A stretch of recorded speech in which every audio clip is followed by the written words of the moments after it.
Koalitionspartner kann niemals eine CDU sein, die all das zu verantworten hat. Mein Koalitionspartner sitzt hier, das sind die Bürger dieses Landes. Und das ist eben diese INSA-Umfrage beim Thema Zuwanderung, die sagt, dass 68% der Sachsen-Anhalter nicht sogenannte Geflüchtete aufgenommen haben wollen. Die wollen, dass da Schluss mit ist. Das sind 63% Männer und 73% Frauen. Der nicht von rechts kommt, der also mal von Ausländern kommt, ist immer dasselbe Schema. Der Terroranschlag geschieht, es gibt Videos in den sozialen Medien, dann ist die Polizei, die bittet, dass die Videos nicht zu teilen sind. Der öffentlich-rechtliche Rundfunk berichtet dann mal kurz. Dann gibt es Altparteipolitiker, die reagieren mit Abscheu und mit Empörung. Und dann kommt Steinmeier, der teilt dann ungefragt seine Gedanken. Dann wird ein Weckruf gemacht und die volle Härte des Gesetzes gefordert. Es wird vor Wasser auf die Mühlen der AfD gewarnt. Und dann gibt es unzählige Demos gegen rechts zum Schluss durch die sogenannte Zivilgesellschaft von Altparteien, Kirchen, NGOs, Gewerkschaften und linken Verbänden. Und was passiert dann? Gar nichts.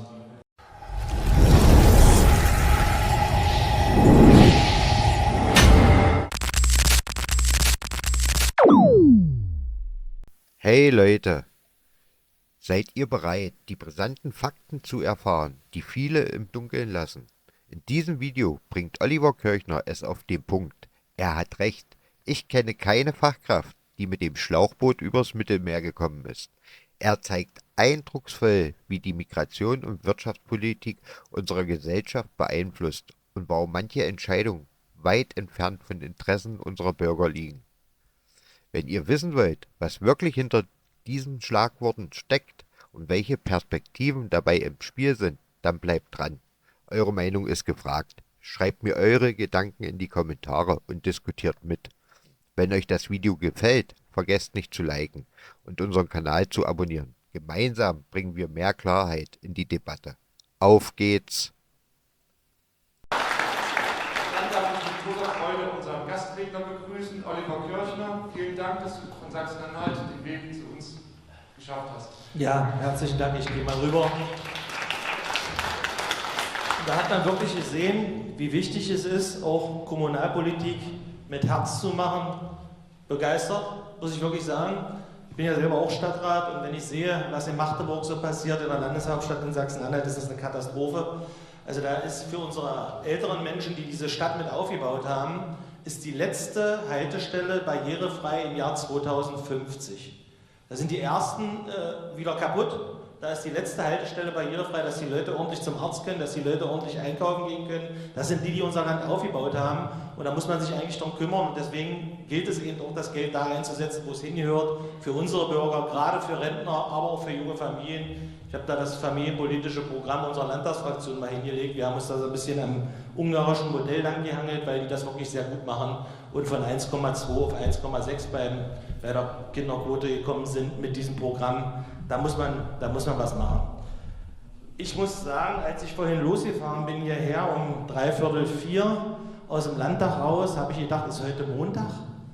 Alles voller Polizeiautos, bis zur Elbe runter am Landtag, bis ich festgestellt habe, das war der Schutz für das Haus der CDU. 15 grün-weiße Polizeifahrzeuge, das ganze Gebäude hermetisch abgeriegelt, weil heute die Abstimmung war zum Zuwanderungsgesetz, um das zu verschärfen, haben sie heute erstmal die CDU-Landesgeschäftsstelle geschützt, wie damals Erich mit unserer Mauer, unsere sozialistische Heimat. Daran habe ich mich erinnert gefühlt, wenn ich das gesehen habe, was diese Chaoten da gemacht haben. Und wer es verfolgt hat vorhin, die Abstimmung ging natürlich negativ aus. Man hat bei der CDU seinen eigenen Kanzler beschädigt. Ich habe es jetzt noch nicht genau raus, wie die Abstimmung war, aber es müssen wahrscheinlich... 38 Ja, 350 Nein. Ja, aber waren da CDU-Kollegen bei? Mit Sicherheit. Ich glaube schon, weil das geht ja sonst gar nicht anders mit der Mehrheit, die wir sonst gehabt hätten mit dem BSW, oder es müssen sich eben viele enthalten haben. Auf jeden Fall haben sie heute ihren Kanzler abgeschossen, was gar nicht verkehrt ist, weil den Kanzler braucht auch kein Mensch. Und diese CDU, bei uns im Land auch mit ihrer Trickserei, Täuscherei, Das ist wirklich eine Katastrophe. Die machen das wie auf so einem Schachbrett oder wie auf so einem Monopoly-Spiel. So machen die Politik nicht für die Leute, die hier sitzen, sondern wie es am besten für sie reicht, damit sie in ihrem Pöstchen bleiben, damit sie ihr Geld weiter verdienen, damit sie ihre Macht nicht verlieren. Und solche Leute, die müssen einfach weg. Ich habe dir mal die Schlagzeile heute in der Bild-Zeitung Sachsen-Anhalt abgeschrieben, weil es wirklich beeindruckend war. Dort steht, CDU in Sachsen-Anhalt blickt Richtung AfD.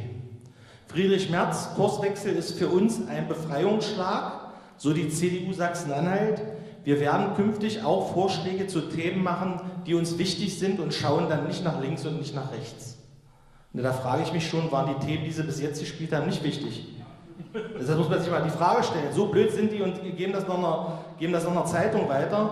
Und weiter in der Bild steht, so wäre bei uns nach der Landtagswahl 2026 auch eine CDU-Minderheitsregierung denkbar, sagt ein CDU-Landtagsabgeordneter. Probleme mit der AfD haben in Magdeburg immer weniger Landespolitiker. Es sei doch wichtig, dass man sich menschlich einigermaßen versteht und inhaltlich ähnliche Ziele habe. Die 3 Buchstaben sind dann eigentlich egal. Das sagt ein CDU-Mann in Sachsen-Anhalt. Das ist ja sehr beeindruckend. Bis jetzt war das immer nicht so egal, weil sie mit uns eigentlich gar nichts zu tun haben. Und was dieser Landtagsabgeordnete dabei vergisst, ich persönlich als Vorsitzender einer Landtagsfraktion werde niemals eine Minderheitsregierung tolerieren mit so einem Sleepy Rainer Haselhoff, wie wir in Sachsen-Anhalt haben, und CDU-Leuten in der ersten Reihe, die alle seit 2015 mitgetragen haben. Die Verspargelung der Landschaft mit Windrädern durch die CDU, die illegale und unkontrollierte Masseneinwanderung mit all ihren Folgen durch die CDU, die Corona-Maßnahmen, die uns unserer Freiheit beraubten, durch die CDU, die Förderung linksextremer Strukturen und das Einschalten des Verfassungsschutzes, um uns zu unterwandern und zu zersetzen, durch die CDU, die desaströse Energie- und Wirtschaftspolitik mit einem Atomausstieg durch die CDU, mit dem Ende der Kohleverstromung und dem Ende der Gasverstromung durch die CDU. Liebe Freunde, nicht wir müssen eine CDU-Minderheitsregierung tolerieren. Die CDU muss von der AfD die angeführte Regierung irgendwann tolerieren, weil wir werden nicht eher aufhören, bis wir da das Ruder übernommen haben, weil diese Leute kann man es einfach nicht machen lassen, weil die machen unser Land kaputt. Und mein Koalitionspartner kann niemals eine CDU sein, die all das zu verantworten hat. Mein Koalitionspartner sitzt hier, das sind die Bürger dieses Landes.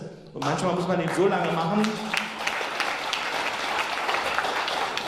bis man vielleicht über 40% hat in so einem Parlament, weil manchmal reichen 42%, um praktisch die Mehrheit der Sitze des Landtages zu haben. Dann können wir es eben auch ohne diese CDU-Leute machen, weil die haben nichts Gutes mit diesem Land im Schilde. Und das sieht man eben auch seit der Amtsübernahme Merkels, wanderten 4,4 Millionen Migranten nach Deutschland ein. Damit leben in Deutschland so viele wie noch nie. Ende Dezember waren es mehr als 11,2 Millionen Menschen ohne deutschen Pass. 11,2 Millionen. Hinzu kommen weitere 9,6 Millionen mit einem Migrationshintergrund, da sind wir schon bei deutlich über 20 Millionen, die noch eine deutsche Staatsangehörigkeit zusätzlich besitzen. Und weiterhin sind es seit 2015 400.000 Visa für Familiennachzug erteilt worden. Damit hat Deutschland unter Merkel 42,2% aller nach Europa kommenden Migranten in Deutschland aufgenommen. Fast 45% allein in Deutschland von all denen, die es nach Europa geschafft haben. Die Top 6 dieser Leute sind Syrer, Iraker, Türken, Afghanen, Nigerianer und Iraner. Die Ampelregierung, die defekte Lichtsignalanlage, die jetzt praktisch den Strom ausgestellt hat in Berlin, die ist ja noch schlimmer. Die hat dafür gesorgt, dass praktisch mehr als die Hälfte aller Bürgergeldbezieher keine Deutschen mehr sind. Es müsste also nicht Bürgergeld heißen, sondern Ausländergeld. Und die Anzahl der Hartz-IV-Bezieher aus den 8 Herkunftsländern, Afghanistan, Eritrea, Iran, Irak, Nigeria, Pakistan, Somalia und Syrien, die stieg von 2013 bis 2022 von 163.000 auf 884.000 an. Das sind 443% Steigerung. Und seit dem Jahr 2010 wurden insgesamt 132,8 Milliarden Euro an ausländische Hartz-IV-Bezieher gezahlt. 132,8 Milliarden. Was hätte man hier in diesem Land an Straßen, an Brücken, an Schulen sanieren können für dieses Geld? Alles verflossen. und seit 2018 flossen dann noch 2,2 Milliarden Euro Kindergeld ins Ausland und 33 Milliarden jährlich Entwicklungshilfe ins Ausland. Das ist eine Katastrophe, was hier passiert. Und da muss man eben sagen, eigentlich ist es eindeutig. Man müsste nur die Gesetze einhalten, die wir haben, denn die sind gar nicht so schlecht. Ich zitiere mal den Paragraph 1 Absatz 1 Satz 1 des Zuwanderungsgesetzes, des Asylgesetzes. Das Gesetz dient der Steuerung und Begrenzung von Zuwanderung. Steht da drin, Begrenzung. So. Artikel 18 dieses Gesetzes oder Paragraph 18. Asylsuchende sind an der Grenze zurückzuweisen, wenn sie über einen sicheren Drittstaat nach Deutschland einreisen wollen. Sie sind zurückzuweisen. Nicht können oder müssten oder wollen. Sie sind zurückzuweisen, aber wenn keiner diese Grenze sichert, dann kann auch keiner ihn zurückweisen, dann sind sie alle im Land. Und das ist eben das Problem. Und das Grundgesetz, Artikel 16a Absatz 2, sagt auch ganz klar, wer aus einem sicheren Drittstaat oder aus einem Mitgliedstaat der Europäischen Union nach Deutschland einreist, hat keinen Anspruch auf Asyl. Für mich bedeutet das, wenn ich keinen Anspruch auf Asyl habe, dann habe ich eben doch keinen Anspruch, aus dem Asylbewerberleistungsgesetz Geld zu beziehen. Das ist eine ganz klare Sache. Und da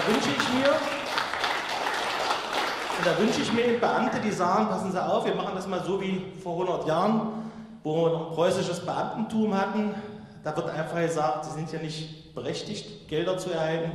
Ich wünsche Ihnen eine gute Heimreise. Sehen Sie zu, wo Sie Ihr Geld herkriegen. Vom deutschen Staat gibt es keins.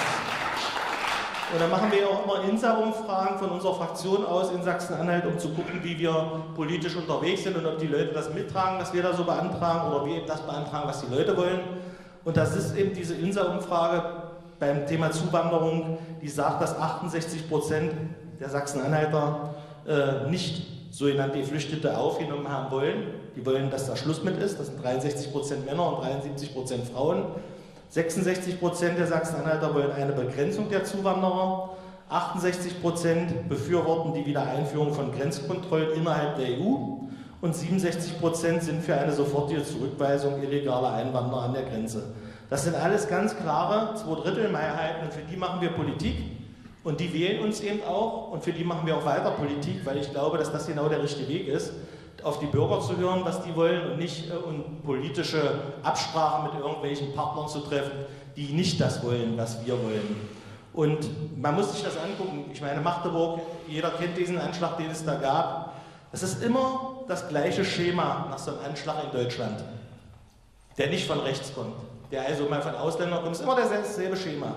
Der Terroranschlag geschieht, es gibt Videos in den sozialen Medien, dann ist die Polizei, die bittet, dass die Videos nicht zu teilen sind, der öffentlich-rechtliche Rundfunk berichtet dann mal kurz, dann gibt es Altparteipolitiker, die reagieren mit Abscheu und mit Empörung. Und dann kommt Steinmeier, der teilt dann ungefragt seine Gedanken. Dann wird ein Weckruf gemacht und die volle Härte des Gesetzes gefordert. Es wird vor Wasser auf die Mühlen der AfD gewarnt.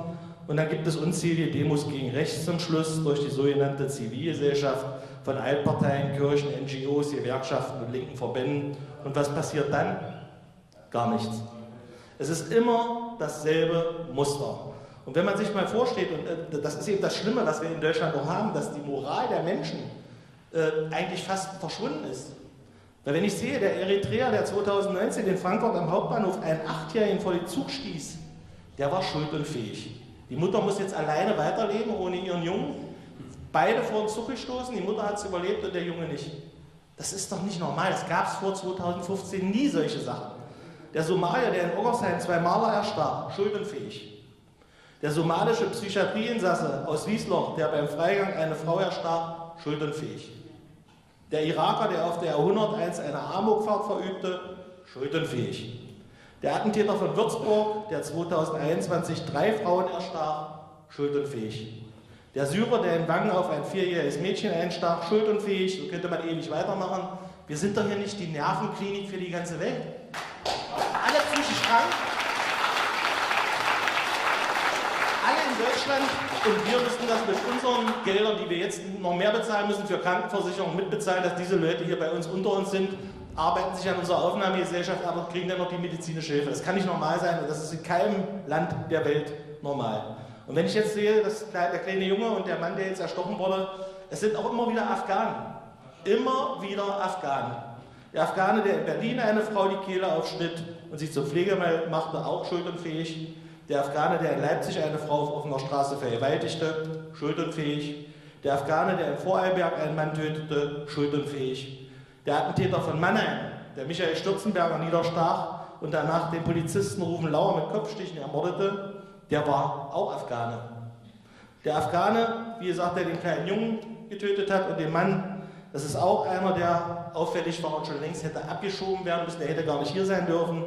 Der Afghane, der sein Opfer in Reutlingen beim Spazierengehen mit 2 Stichen ins Herz tötete, der war schon zuvor auffällig gewesen. Der Afghane, der mutmaßlich seine schwangere Frau in Bad Salzuflen ermordete, stellte sich dann nach der Polizei und sitzt jetzt bei uns hier im Knast. Der Afghane, der Mia in Kandel ermordete, war ein unbegleiteter minderjähriger Zuwanderer und der Afghane, der mit 3 anderen Tätern eine 14-Jährige über mehrere Stunden in Illerkirchberg vergewaltigte, ist vielleicht bald wieder in Deutschland, da seine Freundin in Deutschland ein Kind erwartet. Trotz Einreiseverbot, trotz 1000 Euro Handgeld für Vergewaltigung sind diese Leute dann alle wieder da. Und da frage ich mich eben auch, wer entschuldigt sich denn eigentlich bei diesen Menschen? Ich habe das noch nie von irgendeinem Parteipolitiker gehört, der sich mal entschuldigt hat. Wer entschuldigt sich bei den Hinterbliebenen von Terroranschlägen, der Breitscheidplatz? Ich erinnere an das 14-jährige Mädchen, das beide Eltern verlor, ein Haus finanziert, musste weiter abbezahlt haben. Die hat man einfach im Regen stehen lassen. Ich weiß nicht, ob sie heute mal irgendwann Jahre danach ihre Entschädigung gekriegt hat. Wie soll so ein 14-jähriges Mädchen ohne ihre Eltern weiter ein Haus finanzieren? Die lässt man einfach alleine mit ihrem Problem. Und da sind wir eben gefragt als AfD, und das sage ich auch immer wieder, diesen westdeutschen Fraktionen, die wir teilweise auch haben, die dann sagen, aber ja, da sind ja auch Rechte dabei, zu dieser Demo können wir nicht hingehen, diesen Leuten können wir nicht helfen. Wir sind die letzte Bastion für diese Menschen, die von Ausländergewalt betroffen sind. Kein anderer hilft denen. Wenn wir das nicht tun, hilft denen gar keiner. Und darum kann ich immer nur appellieren an jede Fraktion, helft diesen Leuten. Wir haben das in Sachsen-Anhalt auch getan, bei Carsten Hempel, dessen Sohn umgebracht wurde in Wittenberg vor einem Einkaufszentrum. Da gab es Bilder von einer Überwachungskamera, die haben wir auswerten lassen und haben das vors Plenum gebracht und haben die Leute unter Druck gesetzt, weil ein Staatsanwalt versucht hat, das den jungen Deutschen in die Schuhe zu schieben, dass er schuld daran gewesen ist, selbst gestorben zu sein. Und das dürfen wir nicht zulassen, sowas. Das geht nicht, da muss man gegenhalten. Und da frage ich mich auch, wer entschuldigt sich denn auch bei diesen Mädchen, die hier vergewaltigt werden? 14 Jahre altes Mädchen, von mehreren Jugendlichen vergewaltigt. Keiner traut sich zu sagen, welche Jugendlichen das sind. Da wird einfach drüber weggeschaut, das waren irgendwelche Jugendgruppen. Das ist wirklich unredlich, was diese Journalie macht und was unsere Politiker machen. Und wenn ich dann sehe, ich komme mal zum Thema Ausgaben, weil ich hatte heute das französische Fernsehen bei mir, die hatten mich gefragt zu diesem Terroranschlag und wie ich denn zu bestimmten Sachen stehe und wie wir denn mit unserem Haushalt besser umgehen wollen und wie wir denn das machen wollen, wenn wir die alle abschieben wollen. Und da muss man sich nur mal die Zahlen angucken. Wir haben kein Einnahmeproblem, wir geben unser Geld falsch aus. 371 Millionen für humanitäre Hilfe an die Taliban nach Afghanistan. Ich kann doch nicht 371 Millionen Euro an die Taliban überweisen. Das ist für mich wie Kabarett, was die irgendwie machen. Das ist doch für Politiker sowas. 10 Milliarden Euro für grünes Wachstum nach Indien. Kolumbien 200 Millionen für Klimaziele. Moldawien 40 Millionen für Energieentlastung. Ich meine, wo ist die Energieentlastung für unsere Bürger? Ich habe da noch nicht gehört in den letzten 3-4 Jahren.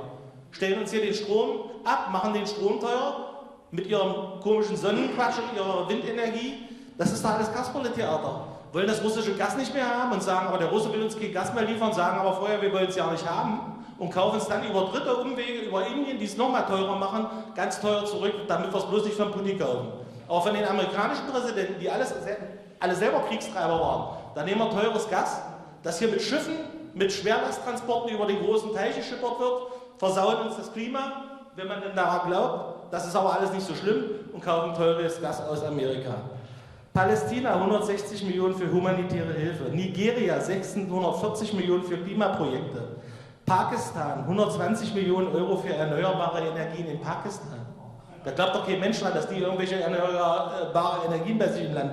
Sambia 94 Millionen für Politikreform. Das war das Beispiel mit den Geländewagen für die Parlamentarier in Sambia. Da hat sich jeder einen schönen Geländewagen, einen Nissan Patrol oder einen Toyota Land Cruiser gekauft und alle fahren spazieren und fahren zu ihrem Parlament mit unserem Geld 94 Millionen nach Sambia. Senegal 170 Millionen für soziale Energiewende, Serbien 184 Millionen für grüne Transformation, Tansania 87 Millionen für Krankenversicherung. Es wird die Krankenversicherung teurer und wir bezahlen da Krankenversicherungsbeiträge für Leute in Tansania. Ich glaube, es geht los. Es hätte nicht mehr zu DDR-Zeiten gehen. So blöd war ja nicht mal Erich Honecker, was die hier machen. Die verschleudern unser hart erarbeitetes Steuergeld und machen sich überhaupt keinen Plan darüber, dass das Geld ist von unserem eigenen Volk, was ja mit harter Arbeit erarbeitet wurde. Und dann reden sie immer von Fachkräften. Wir holen uns Fachkräfte. Also ich kenne keine Fachkraft, die mit einem Schlauchboot übers Mittelmeer gekommen ist. Ich weiß nicht, was das für eine Fachkraft überhaupt. Oder die über die Balkanroute zu Fuß gewandert ist. Mehrere tausend Kilometer. Das ist doch keine Fachkraft. Fachkräfte kassieren auch kein Bürgergeld oder stoßen Frauen- und Kindervorzüge.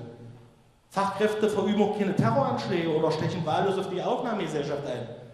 Das sind keine Fachkräfte. Fachkräfte verlassen uns jeden Tag ins Ausland.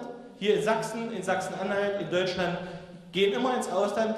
Und dann bin ich auch dabei und sage, wir brauchen eine Remigration für unsere deutschen Fachkräfte, nachdem wir hier den Bürgern mal ermöglicht haben, dass die mehr Netto vom Brutto irgendwann erhalten, weil wir die Sozialbeiträge eben niedriger machen, dass die mal ein bisschen mehr Netto haben, die Leute zurückzuholen, die wir alle ans Ausland verloren haben. Das wäre eine Remigration von deutschen Fachkräften.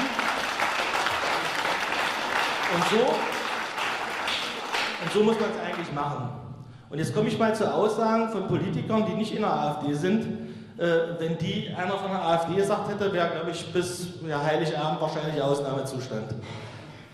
Asyldebatte zu Wirtschaftsmigration. Wenn man die Fenster zu weit aufmacht, kommt auch viel Ungeziefer mit rein.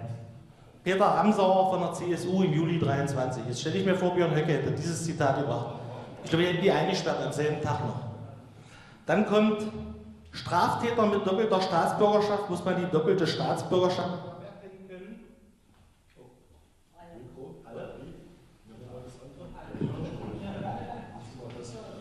Dann nehme ich mal das. Jawohl. Straftäter mit doppelter Staatsbürgerschaft muss die doppelte Staatsbürgerschaft aberkannt werden können. Aussage Joachim Herrmann, Innenminister Bayern. Bundeskanzler Olaf Scholz verwendet in der englischen Ausgabe des Spiegels 7-mal in einem Artikel das Wort Deportation, deportieren, da spielt das keine Rolle. Innenminister Faeser wollte Familienmitglieder von Clanfamilien abschieben lassen, selbst wenn sie selber gar nicht straffällig geworden sind. Also das ist für mich Sippenhaftabschiebung, wenn ich Leute abschiebe, die gar nicht verbrochen haben, nur weil sie die Frau von irgendeinem Clanmitglied bin. Es fordert ja nicht mal die AfD, das fordert die Innenministerin der SPD, das muss man sich mal vorstellen. Jens Spahn will Flüchtlinge nach Ruanda abtransportieren, Frankfurter Rundschau, 23. Dezember, und er will Flüchtlinge mit physischer Gewalt stoppen und sieht Gewalt als probates Mittel an. Redaktionsnetzwerk Deutschland, Oktober 23. Das hat von uns aus der AfD noch nie einer gesagt. Aber ich vermisse eben, dass die Journalisten mal einen Arsch in der Hose haben und mal solche Sachen mal nach draußen bringen, dann hätten wir wahrscheinlich in 51% und bräuchten uns ja keine Gedanken mehr machen. Das wird alles verschwiegen. Markus Söder bezeichnet AfD-Mitglieder und Wähler als Parasiten. Habe ich von uns noch nie gehört, dass ich irgendjemand als Parasiten bezeichnet habe. Bei denen ist das gang und gäbe. Also das ist nicht normal sowas. Dann höre ich, das war ja das Allerbeste, die Innenministerin Faeser will nur noch Ausländer einbürgern, die sich zu Israel bekennen, aber nicht zu Deutschland, und allen die deutsche Staatsbürgerschaft im Nachgang aberkennen lassen, die das nicht tun. Jetzt stelle ich mir vor, diese Frau geht nach Kreuzberg und versucht irgendwelchen Muslimen zu erklären, dass sie jetzt Israel anerkennen müssen. Deutschland nicht, aber Israel. Das möchte ich mal miterleben, was das da wird. Da braucht die Personenschutz mit 100 Mann, sonst wird das überhaupt gar nichts. Welche Forderungen stellen diese Leute auf? Olaf Scholz vergleicht die AfD-Remigrationspläne mit den Rassenideen der Nazis, fordert aber selber im Oktober, wir müssen endlich in großen Stil abschieben, und wird damit eigentlich zum Obernazi überhaupt. Olaf Scholz selber. Wir müssen endlich in großen Stil abschieben. Er hat ja recht. Ja, aber wir auf jeden Fall sind keine Rassisten, keine Faschisten, und die Entmenschlichung von Bürgern, die überlassen wir dann doch eher diesen Leuten, weil die können das besser als wir. Liebe Freunde, Deutschland ist das Land, das, wenn irgendwo auf der Welt etwas passiert, man sich darauf verlassen kann, dass Deutschland finanziell einspringt, es sei denn, es passiert im eigenen Land. Und wenn deutsche Rentner hier nach 45 Jahren Erwerbsleben im Abfall rumsuchen, währenddessen unsere Zugänger, die wir hier so haben, die alle illegal über die Grenze kommen, eine Vollpension frei Haus bekommen, dann läuft in diesem Land hier wirklich etwas richtig schief. Und Deutsche mit einem abgelaufenen Pass, die bekommen dann ein Bußgeld, während Migranten ohne Pass illegal einwandern und durch deutsche Gesetze legal gegen ihre Abschiebung mit deutschen Anwälten vor deutschen Gerichten klagen können. Das ist eine Bananenrepublik, muss ich wirklich sagen. Also was hier passiert, kann man keinem Menschen da draußen mal erklären. Und diese Regierung, die glaubt, Deutschland muss Krieg gegen Russland führen, die glauben, dass dieser Krieg dann nicht nach Deutschland kommt. Die wollen ja auch bombardieren, ich glaube irgendwelche Ministerien in Moskau mit ihren Waffen, die sie dann in der Ukraine liefern. Die glauben, dass Wind- und Solarparks Kernenergie ersetzen können. Die glauben, Deutschland kann das Klima beeinflussen. Die glauben, alle müssen bevormundet und ausgeforscht werden. Haben wir ja auch heute wie bei der Stasi damals. Die sind überzeugt davon, dass Islamisten integriert werden können. Die glauben, dass die NATO, die EU und die WHO und die WEF eigenes Denken ersetzen. Das glauben die auch. Und die glauben, als Vasallen der USA für immer durchregieren zu können. Diese Regierung ist die beste Regierung, die die Vereinigten Staaten von Amerika jemals auf deutschem Boden hatten. Und endlich hat mein Präsident gewonnen, der America First sagt, und so müssen wir eben auch sagen, Deutschland zuerst, mit den Leuten verhandeln. Wir haben ein gutes Verhältnis zu Amerika, wir haben ein gutes Verhältnis zu Russland und zu China und darum ist das alles richtig, was wir machen. Wir wollen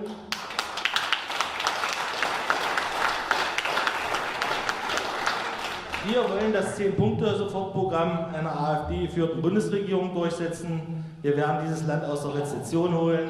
Wir werden die Deindustrialisierung stoppen. Wir werden die Staatsausgaben für Migration, Klima- und Entwicklungshilfe drastisch senken. Wir werden Nord Stream reparieren, funktionsfähige Kernkraftwerke reaktivieren und neue bauen, die Energiewende beenden, Verkehrswende beenden, Verbrennungsmotorenverbot rückgängig machen, die Bürger und Unternehmen entlasten, CO2-Abgabe streichen, Bargeld grundgesetzlich verankern, denn Bargeld ist ein Stück Freiheit. Ich möchte nicht der gläserne Bürger sein, der sofort überall erkannt wird, wenn er irgendwo einkaufen geht. Illegale Zuwanderung wird beendet. Sachen durch Geldleistungen, also Geldleistungen durch Sachleistungen einführen, für höhere Nettolöhne sorgen, innere Sicherheit wiederherstellen, die Steuerlast senken, für faire Renten sorgen und natürlich abschieben, abschieben und abschieben.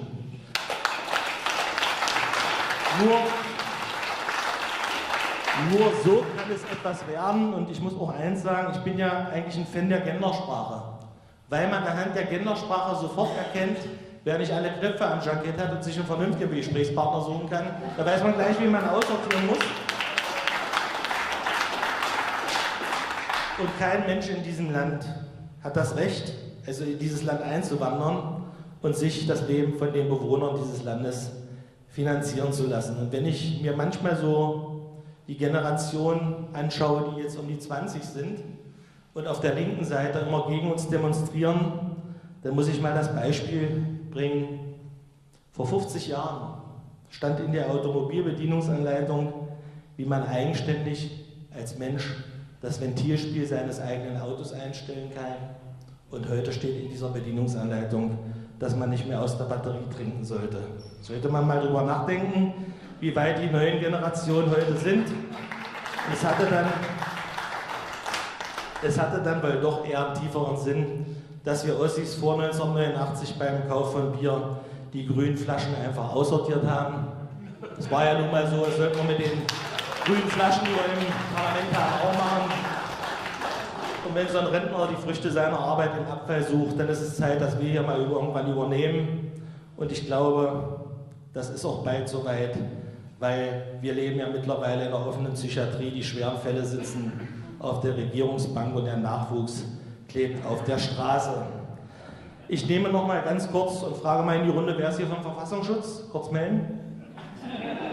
Gut, dann spreche ich mal in diese Richtung.